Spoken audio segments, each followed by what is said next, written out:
one of the big problems is sitting down and doing the work. Your life would feel better and richer if you had a goal, you chase that goal, you accomplish some things, you would get this boost of confidence, you'd get this boost of self-esteem, like whatever it is that you're into doing. Maybe you're into drawing comic books, maybe you're into making pottery or sculptures, but find whatever that is and pursue that instead of doing nothing. You have to sit down, you have to overcome resistance, and that the pro goes to work. And it doesn't matter if you're sick, it doesn't matter if you have kids, it doesn't matter what, you're a pro and you go to work. And that just, it puts it in your head that this is what I do. This is what, and you have pride in that. And then when you are in front of that keyboard and you look down at the count, it says, I got 1,000 words today. I put 1,000 words in. You're doing the work. Yeah. And out of that work, gems blossom. Yeah. Little things, but you might have a day where you just write nothing but dog. So what? Show up again tomorrow. And tomorrow out of that dog, a flower will emerge. You never know. And that's the only way to develop real, to really develop your potential 100% in anything. One thing that discipline definitely does help you with is it helps you get things done. And when you get things done, when you actually do things, you have more success.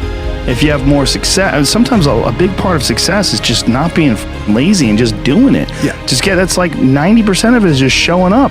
Get there and start working. Like, you're not gonna feel perfect every day. If I only worked out when I felt good, I'd be a fat because there's a lot of days I don't want to do it. It's pretty much the same with everybody that actually gets good at something. There's got to be those days you push through, and they're probably going to be more numerous than the days you don't. And so the benefit of discipline in my eyes has always been that through discipline I get things done. I don't want to do it, but I always do. And you got to fuel yourself with the ups. And most people get stuck in these patterns because they define themselves as or they define themselves as a person who doesn't follow through on their ideas, or a person who doesn't pursue their real interests and loves. You define yourself by that. Well, I guess I start things and I quit. No, you don't. No, you have started things and you quit, and it gives you a horrible sense of regret that's made you define yourself by that. You don't have to do that. You don't have to do that. The most important thing is always for all people to recognize that you're not who you were a year ago. You're not who you were 5 years ago. You're not who you were last week. You're who you are now. This is the only you have control over. So you gotta regulate how much you dwell on regrets of the past. You really gotta be careful, because it's good to have a little.